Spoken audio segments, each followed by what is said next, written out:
Panorama Bíblico, Esqueleto del Antiguo y Nuevo Testamento, clase 17. Bienvenidos, empezamos el estudio de Panorama Bíblico. El día de hoy estaremos viendo la clase número 17 y en esta oportunidad vamos a estar viendo la transición entre la época de los jueces y la época del reinado de Israel. En esta época de transición, el último juez es Samuel. Todo lo vamos a poder ver en 1 Samuel capítulo 7, verso 15.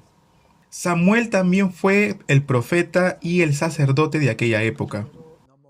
Samuel es considerado como un puente, es el último juez que unió la época de los jueces con la época del reinado de Israel. La historia de Samuel comienza desde los días o el tiempo de Elí, quien era sumo sacerdote en aquella época. Y es justamente en este tiempo de Elí que el arca del pacto fue pasada a mano de los filisteos. Y esto lo podemos encontrar en 1 Samuel capítulo 4 al 6. Recordemos que Elí tenía dos hijos, Ofni y Finés. En la clase pasada yo les mencioné un poco acerca de la historia de Ofni y Finés, que ellos eran sacerdotes también. Pero eran sacerdotes muy corruptos, muy pervertidos. Porque cuando el pueblo de Israel traía sacrificio para que pueda ser presentado ante Jehová, ahí en el tabernáculo que se encontraba en Silo, y antes de que el pueblo pueda presentar ese sacrificio, ese holocausto de paz ante la presencia de Dios, Ofni y Finés se adelantaban y tomaban de aquello que el pueblo traía lo mejor para sí. Y todo lo que ellos encontraban mejor lo tomaban antes de que ese sacrificio o ese holocausto sea presentado ante Jehová. Dios reprende a Elí porque Elí era consciente de las obras de sus hijos y Dios le dice, ya no habrá anciano en su casa y que en un solo día morirían Ofni y Finés. Y en realidad esto vendría a ser como señal del castigo que vendría sobre su casa. Y vemos que al final se cumple la palabra de Dios y muere Elí y también mueren sus dos hijos, Ofni y Finés. Pero ¿qué es lo que ocurrió en ese día donde murieron 3 personas? En ese día los filisteos vienen en contra de Israel y ellos acampan en Afec. Y para eso necesitamos verlo en el mapa para tener una idea del contexto en el cual estaba sucediendo esta historia. Pero antes de ver el mapa, vamos a referirnos brevemente acerca de la historia que ocurrió. Entonces acamparon en Afec los filisteos y los israelitas acamparon por su parte en Ebenezer. Y vemos que en la primera batalla Israel es derrotado. Y es así como los ancianos se preguntaron, pero ¿cómo pudo ser posible si nosotros somos el pueblo de Dios? ¿Cómo es posible que hayamos sido derrotados por los gentiles, por los paganos? Y es ahí donde ellos se dan cuenta de que fue así porque no tenían el arca del pacto. Luego ellos van a buscar el arca y en la segunda batalla es justamente que esta arca pasa a manos de los filisteos. Ahora sí, teniendo este contexto, vamos a ver el mapa y vamos a procurar buscar algunos lugares aquí en el mapa. Del lado derecho tenemos una ruta que está marcada o resaltada de rojo. Esta ruta es la ruta de los patriarcas. Del lado derecho, al oriente de este camino de los patriarcas, hay un pequeño punto rojo. Ese punto rojo es Silo. De allí al occidente y la ruta que está más cerca hacia los patriarcas nos lleva a Ebenezer. Y el que se encuentra más pegado, más cerca a la costa del mar Mediterráneo es Afec. Entonces recordemos que los filisteos vendrían de la llanura de los filisteos. Vendría a ser toda esta parte que está siendo marcada, encerrada con un lápiz rojo. Toda esta parte es la llanura de los filisteos y de allí precisamente habían venido ellos para la guerra. Y en la primera batalla vemos que ellos acampan en Afec. Y como consecuencia Israel es derrotado. Ya para la segunda batalla Israel había ido a buscar el arca del pacto. Entonces, antes de continuar es bueno recordar lo que ya hemos visto en anteriores clases. ¿Se acuerdan de los 5 valles? Esos 5 valles están en sus pantallas, están marcados de color verde. El que se encuentra más al norte es Elam, Sorek, Elá, Goblín y luego Laquis. Entonces, de Silo, ellos toman el arca del pacto y se dirigen a Ebenezer. y es allí donde se libra otra batalla. Y Ofni y Finés, ellos como sacerdotes, también van a acompañar a todo el ejército que se dirige a la batalla. Y vemos que en esa batalla es cuando los israelitas pierden el arca del pacto y es pasada a mano de los filisteos.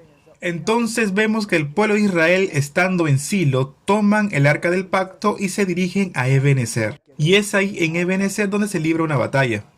Por otro lado, Ofni y Finés deciden acompañar como sacerdotes a todo el ejército de Israel que iba a ir a batalla en Ebenezer. Y es en esa batalla donde los israelitas son derrotados por los filisteos y es tomada el arca del pacto y llevada con los filisteos. Los filisteos toman el arca del pacto y lo llevan a un lugar llamado Astot. ¿Se acuerdan de las 5 principales ciudades de Filistea? Eso lo vimos también en una clase. 2Ga, 2A y un E, ¿se acuerdan? Gaza, Gad, Ascalón, Stot y Aglón. Es así como los filisteos se llevan el arca del pacto a Gad y es depositada o situada en un templo. Este templo era el templo del dios Dagón. Este dios Dagón era el dios que veneraban los filisteos. ¿Qué significado tiene que los filisteos hayan llevado el arca del pacto a este templo del dios Dagón? Estaban tratando de querer decir de que nuestro dios Dagón es más fuerte y más poderoso que el dios de Israel. Y por eso ponemos el arca del pacto, símbolo del dios de Israel, en nuestro templo, en el templo de Dagón. A la mañana siguiente, los filisteos encuentran la estatua del dios Dagón postrado ante el arca del pacto. Luego levantan la estatua del dios Dagón, pero al día siguiente esta estatua vuelve a caer. Pero en esta oportunidad con las 2 palmas de sus manos cortadas, al igual que su cabeza. Además que los moradores de Astot comenzaron a llenarse de tumores, y esto causó la muerte de muchas personas. Ahora bien, ¿qué tipo de tumor sería este? En realidad la Biblia no le explica bien, no sabemos a ciencia cierta de qué se trataba. Pero lo que sí sabemos es que eran tumores, algún tipo de enfermedad sin cura, que terminó en realidad matando a muchas personas. Los filisteos toman el arca del pacto que se encontraba en Astot y lo llevan a Gad. Gad se encuentra debajo del valle de Elá. Miren cómo llevaron el arca del pacto de Astot a Gad. Eso que está en verde sería el valle de Elá. Bueno, entonces, cuando el arca fue llevada a Gad, en ese lugar también hubieron muchas personas que murieron a raíz de esta enfermedad, de estos tumores que eran desconocidos. Entonces, al norte se encuentra la ciudad de Eglón. Y los eglonitas, al saber todo esto, ellos dijeron, no traigan el arca del pacto acá. No lo queremos porque entonces habrá tumores y mortandad en medio de nuestro pueblo. Y es así como ellos no se lo permiten, no permiten que el arca esté en ese lugar. Aún así, y con todas las advertencias, los sacerdotes de Dagón llevan el arca hasta Eglón. Y se repite la misma historia. Muchas personas murieron a causa de estos tumores y de esta enfermedad extraña. Entonces los sacerdotes de Dagón comenzaron a preguntarse, ¿será esto una casualidad? ¿O habrá sido provocado por Jehová, el Dios de los israelitas? Vamos a averiguarlo, dijeron ellos. Entonces, ¿cómo ellos irían a averiguar esto? Ellos van a tomar 2 vacas que criaban. Ellos tomarían 2 vacas sobre las cuales no haya sido puesto un yugo. Nunca. Que nunca en realidad han trabajado. Serían 2 vacas que nunca hubiesen trabajado. Y eran 2 vacas que criaban sus becerros. Entonces, van a colocarle un yugo y un cirlas al carro. Y van a poner el arca en el carro. En el arca pondrían también 5 ratones de oro y 5 tumores, uno por cada ciudad líder o principal de Filistea. Entonces hicieron así, de esta forma, y colocaron encima del arca. Entonces lo hicieron así y dejaron el carro con el arca del pacto, los ratones y los tumores, lo dejaron en el valle de Sorek, que se encuentra muy cerca a Eglón. Y fue ahí donde dejaron a estas 2 vacas que no habían hecho trabajo alguno ni habían tenido yugo. Y comenzaron ellos a observar si es que las vacas regresaban a Israel o las vacas regresarían a donde se encontraban sus 2 crías. Los sacerdotes de Dagón estaban buscando algo imposible de suceder. Pero si venía algo de parte de Dios, tenía que ocurrir algo imposible. Es por esa razón que ellos lo pusieron en práctica. Y si ocurría lo imposible, es porque venía de parte de Dios.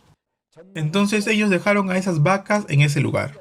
Podemos ver entonces que son dos vacas que tienen crías. Y si sus becerros se encuentran en otro lugar, podemos deducir que por instinto las vacas irían a donde se encuentran sus becerros, es decir, regresarían a donde se encontraban los filisteos. Por otro lado, dice que le colocaron un carro nuevo. Ellos estaban atados a un carro nuevo. Ahora bien, un carro nuevo no rueda bien. Los carros antiguos o que tienen más recorrido son tirados de una manera mucho más fácil. Pero es muy diferente cuando se trata de un carro nuevo, que es más difícil de tirar. Podemos ver a dos vacas que tienen crías y están atadas a un carro nuevo. Es muy posible que ellas vayan por llanura o por una cuesta hacia abajo, pero es imposible o poco probable que ellas tomen una ruta a las alturas o una cuesta arriba. Entonces lo que estaban haciendo los sacerdotes era fomentar un ambiente en el cual sería imposible que estas vacas juntamente con el carro vayan hacia Israel. Miren aquí, esta zona de aquí es el valle de Sorek. Entonces, según la geografía de ese lugar, las vacas están subiendo cuesta arriba, tirando consigo este carro nuevo. Ahora, aunque sea un valle, cuando ellos se dirigen al oriente es cuesta arriba. Entonces por ahí se encuentra Eclón y por ahí, por ese camino, las vacas se están dirigiendo hacia arriba, hacia la dirección de Bet-Semes. Y ya estaríamos hablando de la tierra de Israel. En ese lugar en Bet-Semes habían hombres que estarían trabajando en el trigo, en el campo. Y a lo lejos ven a dos vacas que están tirando de un carro. Y en ese carro ellos ven también el arca del pacto. Ellos abrieron la tapa del carro para ver qué es lo que había dentro y dice la palabra de Dios que 70,000 personas murieron. En otro pasaje dice que fueron 50,000 los que murieron. El dato importante es de que muchas personas, muchos israelitas murieron en aquella oportunidad. Es así como los israelitas llevan el arca del pacto a casa de Abinadab, que en ese momento se encontraba en Kiriat Jearim. De esta forma lo dice la Biblia. De la ruta de los patriarcas que ya hemos visto en otras clases, habían dos cuestas. La cuesta de Bet Orón y la cuesta de Kiriat Jearim. La cuesta de Kiriat Jearim sería la ruta que habrían tomado estas vacas. Allí en ese lugar se encontraba la casa de Abinadab. Y si lo vemos en el mapa sería por aquí. Y en ese lugar fue que permaneció el arca de Dios. En el tiempo de David, vendrían a buscar el arca del pacto que se encontraba en casa de Abinadab. Dice la palabra que lo traían en el carro, pero el hijo de Abinadab, Usa, cuando vio que el carro saltaba, puso las manos en el arca para evitar que ésta cayera. Y es así como él muere en forma inmediata. Entonces desde ese momento ya no se llevan el arca, sino que lo dejan en casa de Obed-Edom. Después de un tiempo, David manda a los sacerdotes de la tribu de Leví para que ellos trajeran el arca, pero esta vez sobre sus hombros. Y es así como en realidad desde un principio ellos debían de trasladar el arca.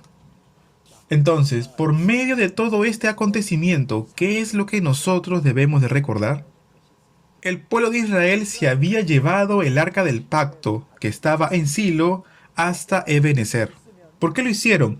Porque ellos pensaban que si lo hacían de esta forma, ellos ganarían la guerra. Pero al final vemos que ellos perdieron la guerra y como consecuencia les fue quitada el arca del pacto. Y fue llevado por los filisteos al templo de Dagón, que era su dios. Pero ¿por qué Dios habrá permitido que el arca del pacto pasara de Gad a Aclón, Asdod, y provocando tumores en sus moradores o en los lugares donde el arca se quedaba? ¿Por qué provocaba esta gran mortandad en cada pueblo? Y también vemos que Jehová destruyó al dios Dagón. ¿Por qué Dios hizo todas estas obras? ¿Cómo fue que el arca del pacto fue pasada a mano de los filisteos? El pueblo de Dios, el pueblo de Israel, no habrían tomado el arca del pacto con fe, sino que ellos solamente se estaban basando en las experiencias anteriores.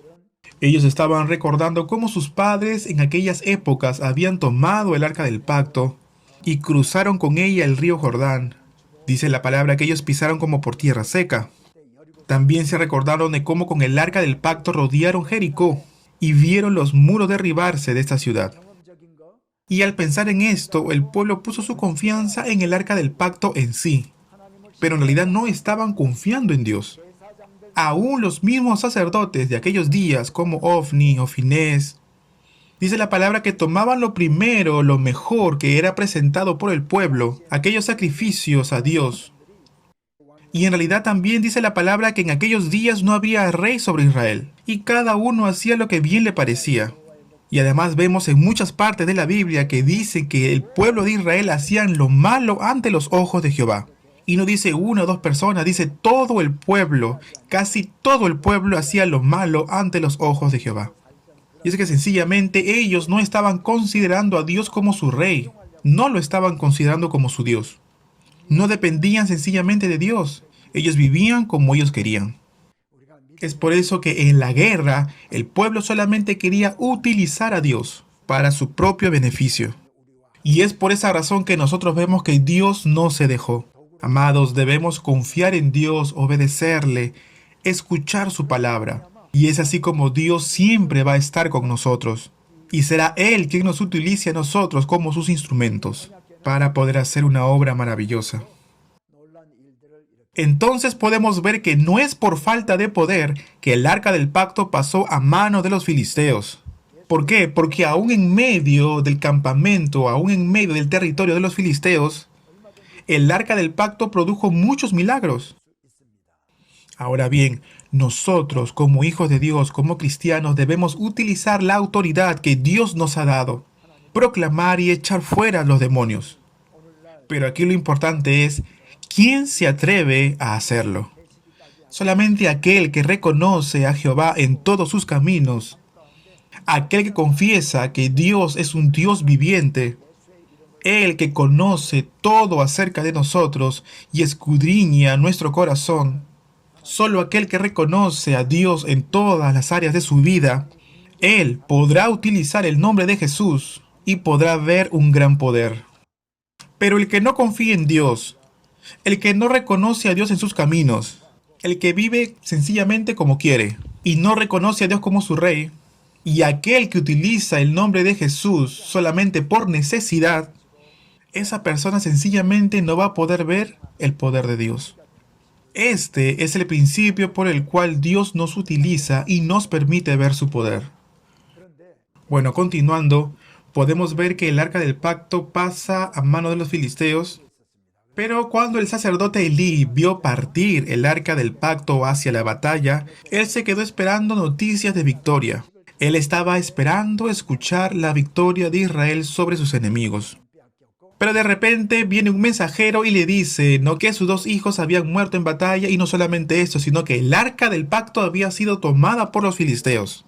Al oír esto, el sacerdote Elí fue impactado grandemente, y dice la palabra de Dios que él se cayó de la silla en la cual él se encontraba sentado, y murió instantáneamente. Y de esta forma es que se cumplió la señal que Dios le había dado. Y de esta forma es como podemos concluir con la historia del arca del pacto. Y en realidad esto sería todo por ahora con respecto a la historia del arca del pacto. Hemos visto que ellos traen el arca del pacto, pasa a mano de los filisteos, va a Estot, a Gat, a Eglón, luego es colocado en un carro, ya les hablé todo esto. Las dos vacas que habían escogido, que tenían crías, dirigen el arca hasta Bet-Semes, y el pueblo de Israel lo lleva a Kiriat Jearim, específicamente a la casa de Abinadab. Más adelante podemos ver de que el sacerdote Elí muere, y es ahí donde comienza a gobernar como juez Samuel. Los ancianos de Israel vienen a hablar con Samuel y le dicen, le hacen un pedido, danos un rey. Queremos también nosotros un rey. Y Samuel quedó muy triste. ¿Por qué? Porque era él quien estaba gobernando en aquel tiempo. En realidad, Dios estaba gobernando por medio del juez, que en ese tiempo era Samuel. Pero los ancianos tenían un pedido y querían tener un rey. Samuel estaba muy triste, enojado y oraba a Dios. Y Dios le dice, dales lo que ellos están pidiendo. ¿Por qué? No te están menospreciando a ti, me están menospreciando a mí. Entonces, ¿cuáles serían los requisitos para poder ser rey? El pueblo de Israel, cuando estuvo 40 años errante en el desierto, Dios les había dicho: cuando ustedes entren a la tierra de Canaán, habrá un momento en que ustedes pedirán rey, y les será concedido. Pero el rey que estuviese sobre Israel tendría que tener esas características. Y de esta forma fue que se lo dijo a Moisés. Esto lo podemos ver en el libro de Deuteronomio, capítulo 17, del 14 al 20. Entonces, ¿cuáles serían los requisitos para que fuese un rey? En primer lugar, tendría que ser alguien escogido por Dios. En segundo lugar, tendría que ser hebreo. No podría ser de otra nacionalidad. En tercer lugar, este rey no podría tener muchos caballos. Y tampoco podría regresar a Egipto a buscar más caballos. ¿Por qué? Porque los caballos eran utilizados para la guerra. Entonces, tener muchos caballos, ¿qué significaba? Era para que no pensaran que por sus propias fuerzas y capacidades ellos podían vencer en la guerra. También dice que no podían tener muchas mujeres. Entonces dicen no tener muchos caballos, pero vemos que Salomón tenía muchos caballos. También dice que no tendrían muchas mujeres, pero también vemos que Salomón tenía muchas mujeres. Entre concubinas y esposas y más mujeres, eran como 1000 mujeres que tenía Salomón. Ahora bien, ¿cuántos hombres el día de hoy se divorcian porque no pueden llevarse bien con una sola mujer? Imagínense ahora, Salomón tuvo 1000 mujeres. Entonces, dice la palabra que ellos no podían tener muchas mujeres. Y dice así que no tomará para sí muchas mujeres. Dice, para que su corazón no se desvíe en la mujer, para que no pierda su tensión espiritual.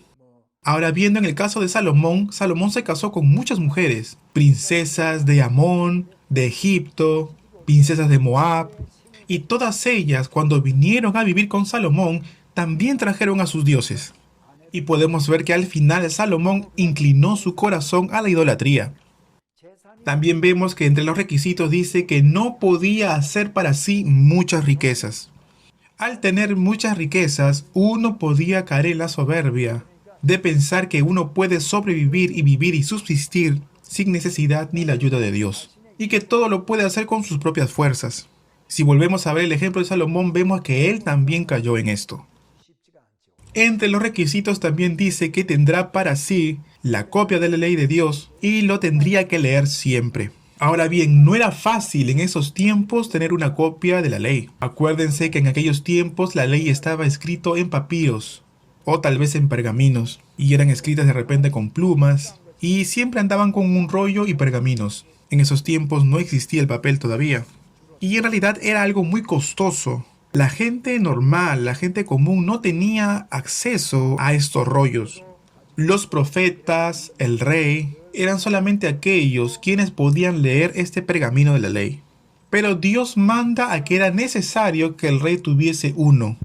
¿Para qué? Para que el rey siempre pudiese leer la ley y también ponerla por obras. Otro requisito que también habla el libro de Deuteronomio es que no sea soberbio, sino que fuese humilde. Cuando vemos la figura de Saúl, al principio, vemos de que Saúl era muy humilde. Pero una vez que ya fue rey, vemos a Saúl caer en la soberbia. Es por esa razón que Dios le quitó su reinado a Saúl y se lo dio a David. Entonces vemos que la última condición es ser humilde. Entonces, al principio, muchos cumplían estos requisitos, como Saúl, como David, como Salomón, pero exceptuando David, Saúl y Salomón. Pero podemos ver a Saúl, que fue destituido por su soberbia. Salomón al principio era humilde, pero vemos que después también Salomón cayó en la soberbia. Y ya en los días de su hijo vemos que el reino queda dividido en dos. Y las 10 tribus fueron dadas a Jeroboam.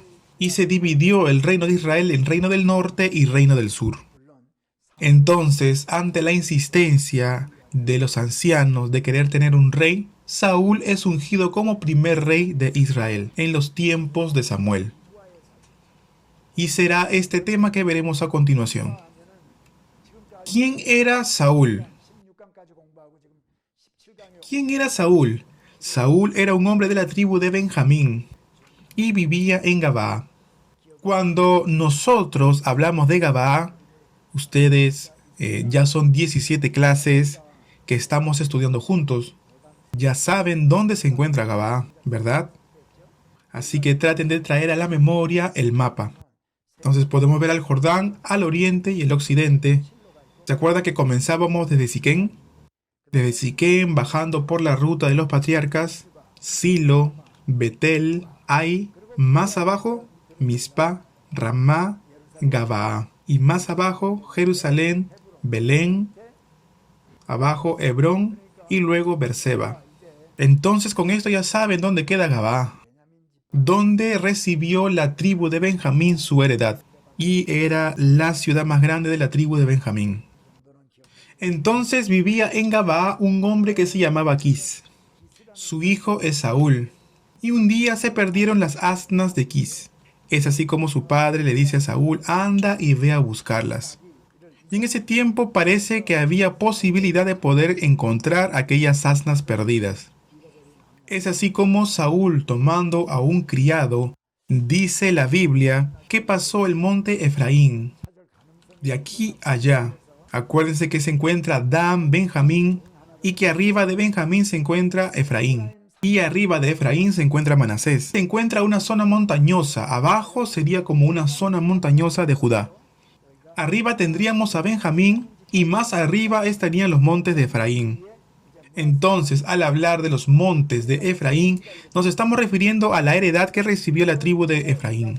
Y arriba de la zona de Efraín se encuentra la tribu de Manasés, que tiempo después van a ser conocidos como los montes de Samaria. Entonces, cuando nosotros hablamos de los montes de Efraín, más o menos tendrían ya una idea. De Gabaa, un poco más arriba, están los montes de Efraín. Y es allí en ese lugar donde Saúl estuvo buscando las asnas que se habían perdido de su padre, pero no tuvo ningún éxito. Entonces Saúl le dice a su criado, mejor regresemos a casa, porque mi padre ya estará muy preocupado, porque ya es tarde y yo aún no he regresado, y se debe encontrar muy acongojado por nosotros. Entonces el criado le dice, yo tengo un poco de dinero, y por aquí cerca hay un varón de Dios que se llama Samuel. Vayamos a preguntarle a dónde tenemos que ir para poder encontrar aquellas asnas que se han perdido. Y es así como los dos van juntos a buscar a Samuel.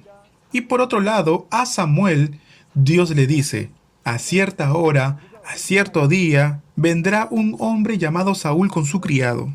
A él yo lo he escogido como líder de Israel. Y tú le vas a ungir a él como rey. Estas serían las instrucciones que Dios le habría dado a Samuel. Samuel entonces estaría esperando a que Saúl lo viniera a visitar. Él ya había preparado alimento de antemano. Y cuando Saúl llegó con su criado, Samuel le dio alimento, también le ungió como rey. Pero podemos ver que solamente fue por la obra de Dios que se pudo dar este encuentro entre Saúl y Samuel. Y de esta forma obró Dios para poder ungir a Saúl como rey de Israel, como un líder de Israel. Y también a continuación Dios va a obrar para poder ungir públicamente a Saúl.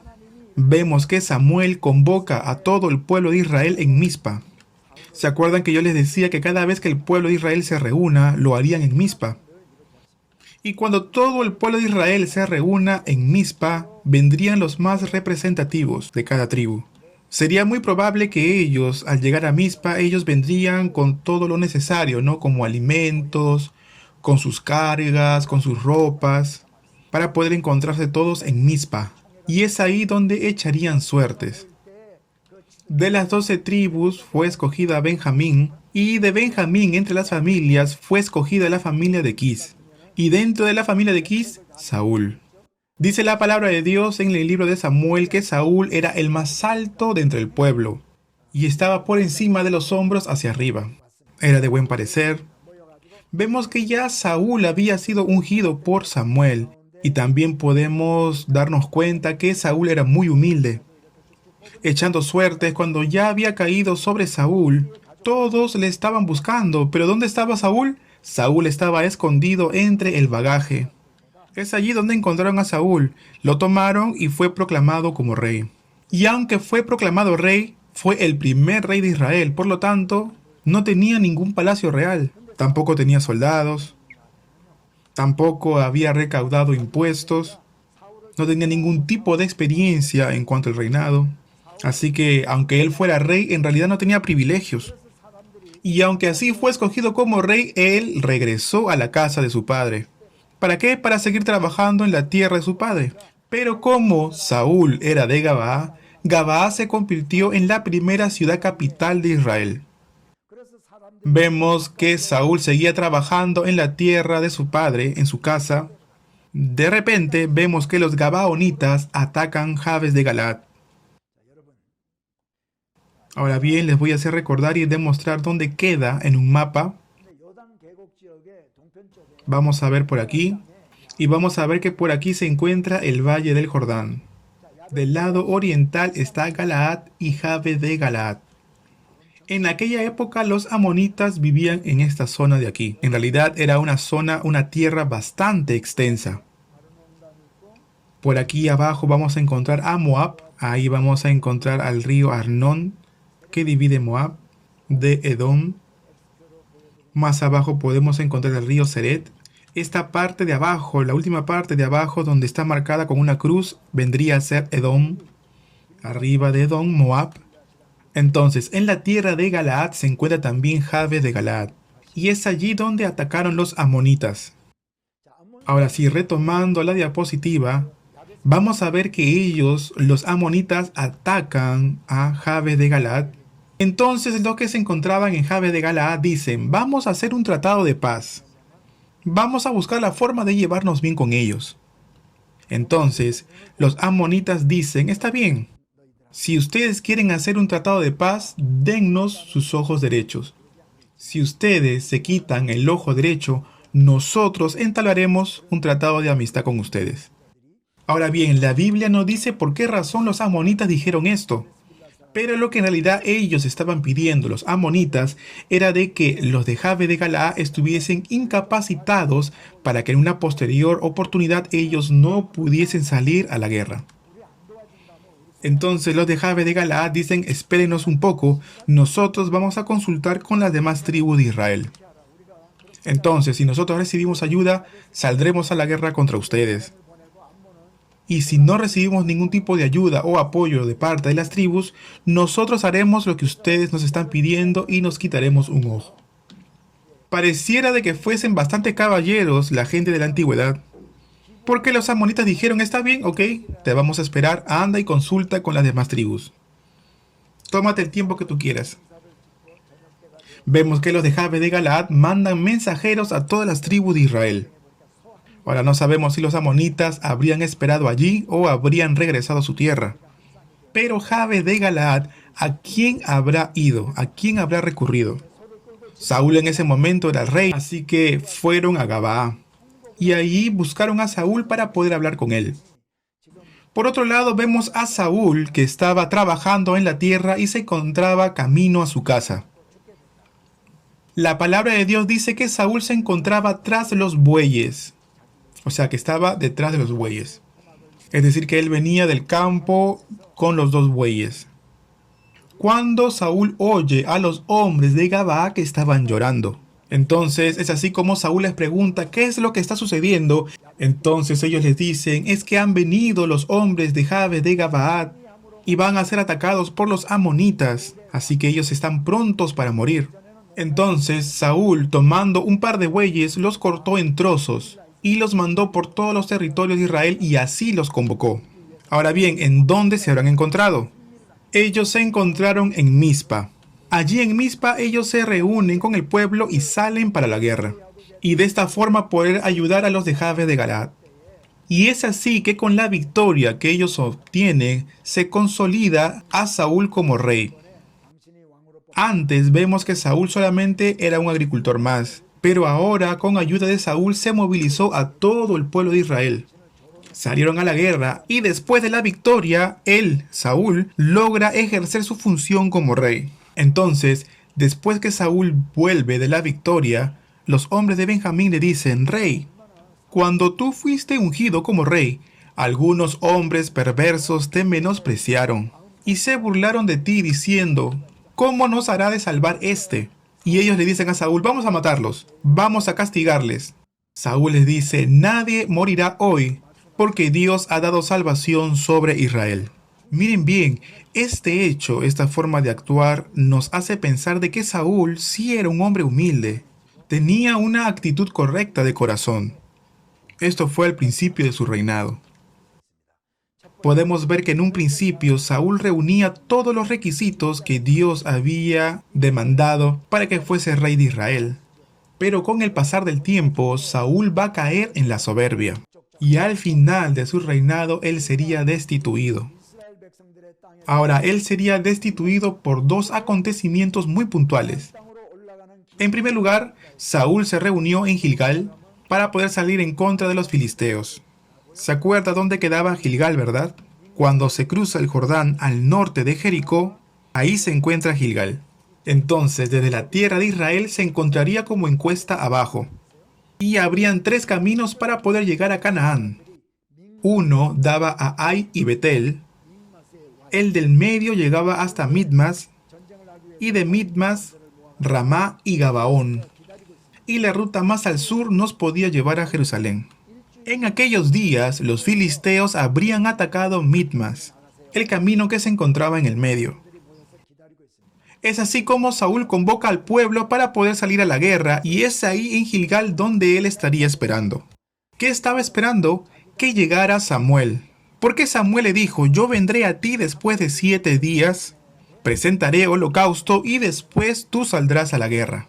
Ahora bien, el pueblo de Israel estaba esperando juntamente, pero yo creo que Samuel no llegó, sino que llegó más tarde. Entonces vemos a Saúl ya cansado de esperar y diciéndose a sí mismo, pero yo soy rey. ¿Por qué tendría que esperar a Samuel para poder presentar sacrificio? Eso también lo puedo hacer yo. Y es así como él presenta sacrificio por su propia cuenta. Y es ahí justo cuando llega Samuel. Pero ya el holocausto y el sacrificio había sido presentado por manos de Saúl. Samuel llega y pregunta ¿qué pasó? Saúl dice es que yo veía que mi pueblo desertaba, que estaban preocupados, impacientes, y antes de ser sorprendido por los filisteos, decidí presentar yo mismo el holocausto ante Jehová. Samuel le dice, locamente has hecho y no has guardado el mandamiento de Dios. Y le dice, mas ahora tu reino no será duradero. Y le dice, Dios le dará tu reino a otro mejor que tú. Y vemos que este fue el primer error que tuvo Saúl. Ahora bien, el segundo error fue cuando tuvieron una guerra contra los amalecitas. Antes de que ellos salieran a la guerra, ¿qué es lo que le había dicho Samuel a Saúl? Que por palabra de Dios y por voluntad de Dios, él debía de matar todo lo que encontrara en aquella ciudad. Él debía de exterminar todo lo que tuviera vida en aquel lugar. Y sí, efectivamente vemos de que Israel tuvo victoria y volvieron al campamento. Y cuando Samuel regresa al campamento de los israelitas, se escuchaban los bramidos de las ovejas. Y Samuel entra y les pregunta, ¿qué bramido de ovejas y de vacas es este? ¿Qué es este ruido que estoy escuchando con mis oídos? Y Saúl le dice, de Amalec lo han traído porque son muy buenas ovejas, porque son muy buenas vacas. ¿Para qué? Para sacrificarlas a Dios. Entonces Samuel le dice a Saúl, ciertamente el obedecer es mejor que los sacrificios. Y locamente has hecho. Dios ha rasgado de ti el reino de Israel y lo ha dado a un prójimo tuyo, mejor que tú. Por estos dos sucesos es desechado Saúl como rey de Israel. Amados seminaristas, de esta forma el reino de Israel es quitado de las manos de Saúl. ¿Para qué? Para que sea entregado ahora a David. Pensemos un momento, ¿por qué fracasó entonces Saúl? Porque Saúl no tenía la sensibilidad espiritual. El rey debe ser sensible a la voz de Dios. Y al no tener esta sensibilidad, él dijo, pero si yo soy el rey, yo tengo autoridad, ¿por qué yo no puedo presentar los holocaustos? Samuel era el sacerdote y como sacerdote él tenía labores y deberes que él tenía que hacer y solamente él lo podía hacer. Pero porque Saúl sea rey, él no podía usurpar las funciones o labores de un sacerdote o de un profeta. Y cuando Samuel recalcó su error, Saúl simplemente no se arrepintió. Y podemos ver que Saúl no había entendido cuán grave había sido el pecado que él había cometido. ¿Y por qué razón es esto? Porque Saúl no tenía la sensibilidad espiritual. Y vemos que Saúl no pudo exterminar a Gad ni a todos los bienes que encontró en los amalecitas. Saúl no entendió que la obediencia es mejor que el sacrificio. A veces nosotros incumplimos las leyes de este mundo, quizá de repente para poder ofrendar más a la iglesia, o de repente para poder ganar más dinero en los negocios, para vivir mejor en la familia, y no nos damos cuenta y causamos también heridas en los demás. Aunque nosotros ofrezcamos todo ese dinero a Dios, simplemente a Dios no le va a agradar esto. Y aunque fuese tan pequeño, así como la ofrenda de aquella viuda, si nosotros lo hemos ganado de manera honrada, con todo el esfuerzo propio, y se lo entregamos a Dios, más allá de que fuese mucho o poco, Dios va a recibir, va a aceptar con agrado esa ofrenda. Ahora bien, como consecuencia de esta actitud y de esta acción de Saúl, dice que el Espíritu de Dios se apartó de él, y vino un espíritu maligno. Ahora vamos a hablar un poco acerca del Espíritu de Dios, pero ya cuando estemos hablando en el libro de Hechos, ampliaremos un poquito más acerca del Espíritu Santo. Espíritu de Dios. En el Antiguo Testamento también podemos ver la obra del Espíritu Santo o el Espíritu de Dios, así como en el Nuevo Testamento. El Espíritu Santo es el mismo. Es una de las personas de la Trinidad que estuvo desde antes de la eternidad. El que existía por sí mismo, Dios Padre, Dios Hijo y Dios Espíritu Santo. Los tres estuvieron desde antes de la eternidad. Y no es que en la época del Antiguo Testamento el Espíritu Santo o el Espíritu de Dios estuvo ausente, inactivo. En realidad esto no es cierto. El Espíritu de Dios, el Espíritu Santo, el Espíritu de Cristo en realidad son términos que hacen referencia a un mismo ser. Pero en el Antiguo Testamento el Espíritu de Dios era dado a personas que tenían que cumplir una función o un trabajo o una misión en específico. Vemos que le fue dado al rey Saúl, al rey David, y no a cualquier persona, sino que el Espíritu de Dios era dada a personas puntuales que tenían que hacer una labor y un trabajo en nombre de Dios. Vemos que también a los profetas le era concedida la presencia de Dios a través del Espíritu Santo. Recordemos que a Sansón también, sobre él descendió el Espíritu de Dios, para poder hacer justicia por última vez antes de morir. Cuando el pueblo de Dios se encontró frente al monte Sinaí e erigieron el tabernáculo, dice que el Espíritu de Dios fue sobre Bezaleel y Aholiab, para que ellos puedan construir el tabernáculo. También dice la palabra de Dios que el Espíritu de Dios era sobre los cantores, sobre aquellos que iban delante de la guerra. Y así vemos que el Espíritu Santo en la antigüedad, en el Antiguo Testamento, descendía, pero sobre personas específicas, personas escogidas por Dios, para poder hacer obras puntuales, lo que Dios les mandaba. Ya en el Nuevo Testamento podemos ver que se dan 5 advenimientos del Espíritu Santo. Y podemos encontrar 5 referencias en la Biblia en las que desciende el Espíritu Santo. Y esto lo vamos a ver cuando veamos y estudiemos el libro de los Hechos. Pero, a diferencia del Antiguo Testamento, ¿sobre quiénes es derramado el Espíritu Santo? Sobre todos aquellos que reciben a Jesús como su Señor y Salvador. Y entonces vemos que el Espíritu Santo vendría a ser como un sello que se les es puesta a estas personas, tratando de decir como, mío eres tú. Y es así como el Espíritu de Cristo entra dentro de nosotros, para que nosotros podamos vivir conforme a su palabra, para que podamos obedecerle también. Y nos ayuda en todo momento a poder vivir una vida de santidad. Desde adentro nos habla, intercede por nosotros, nos redarguye, nos consuela, nos enseña.